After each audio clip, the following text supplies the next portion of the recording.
할렐루야, 함께 하신 주님을 찬양합니다. 오늘 같이 나눌 하나님의 말씀은 욥기 32장 1절로 22절까지의 말씀을 통하여 엘리후의 등장이라는 제목으로 같이 나누기를 원합니다.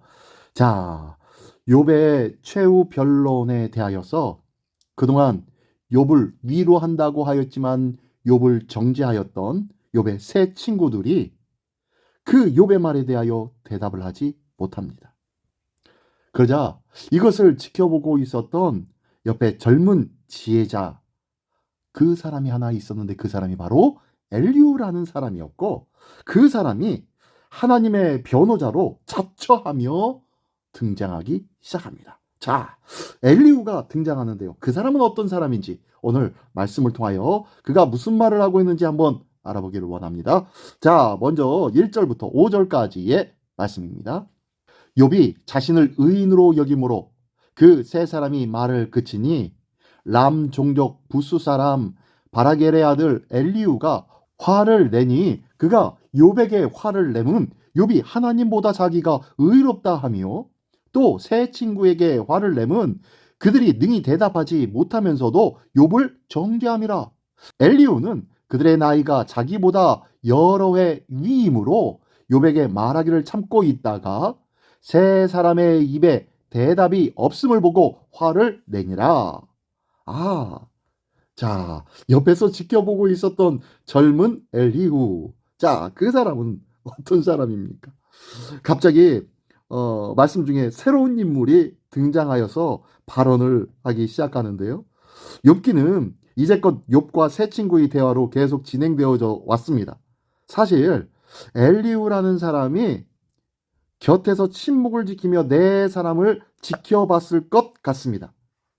엘리후는 고대의 예법상 연장자들의 대화에 끼어들지 못했지만 이 세 친구들의 출신 소개에 비해 긴 별칭을 사용하는 허세 가득한 인물로 드디어 본색을 드러내기 시작한 것이 바로 오늘 본문의 말씀입니다. 엘리후는 죄가 없다고 주장하는 욥과 그리고 그런 욥의 확신을 꺾지 못하는 세 친구를 참 못마땅해 합니다. 하지만 그 역시 세 친구의 보응신앙만 되풀이할 것이고 욥과 세 친구로부터 아무런 대답조차 듣지 못할 것입니다. 내 발언의 동기가 자기 과시라면 계속 침묵하고 경청하는 게 훨씬 지혜로운 방법일 것입니다.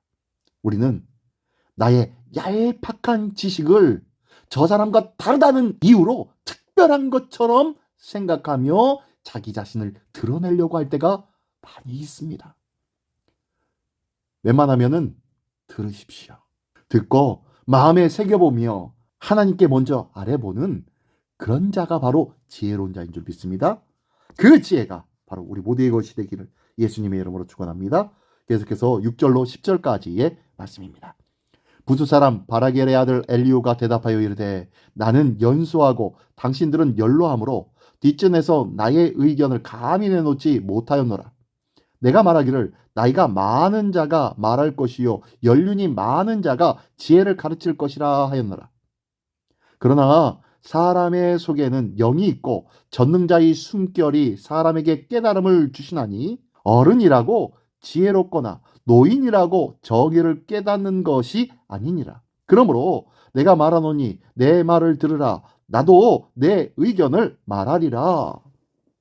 네, 앞에서 설명했던 것처럼요, 이 엘리오는 아무 말하지 못한 그 상황을 이야기해 줍니다. 그러면서 엘리오는 연장자인 욥과 세 친구를 이 젊은 자신이 가르칠 수 있다고 주장하고 있는 거예요. 지혜가 경험에서만 비롯된 것이라면 연장자들끼리의 대화 앞에서 계속 입을 다물어야 할 때지만 지혜는 하나님이 주시는 영적 재능이므로 자신이 더 뛰어나다고 자신하고 있는 모습이 지금 엘리후의 모습입니다. 물론 나이와 지혜가 비례하지는 않습니다.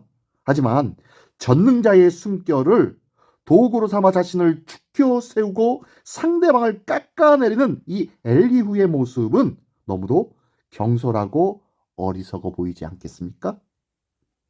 우리가 나는 조금 달라, 라고 생각하는 그 자체가 때로는 교만이며 넘어짐의 앞잡이가 될 수 있다는 것 기억하면서 오늘도 겸손함으로 하나님 앞에 지혜를 구하고 하나님의 뜻을 먼저 구할 줄 아는 하나님의 참 지혜자가 되기를 원합니다. 자, 계속해서요. 자, 11절부터 22절 끝까지의 말씀입니다. 좀 긴데요. 한번 읽어보겠습니다. 보라, 나는 당신들의 말을 기다렸노라. 당신들의 슬기와 당신들의 말에 귀 기울이고 있었노라. 내가 자세히 들은즉 당신들 가운데 욥을 꺾어 그의 말에 대답하는 자가 없도다. 당신들이 말하기를 우리가 진상을 파악하였으나 그를 추궁할 자는 하나님이시요 사람이 아니라 하지 말지니라. 그가 내게 자기 이론을 제기하지 아니하였으니 나도 당신들의 이론으로 그에게 대답하지 아니하리라. 그들이 놀라서 다시 대답하지 못하니 할 말이 없음이었더라.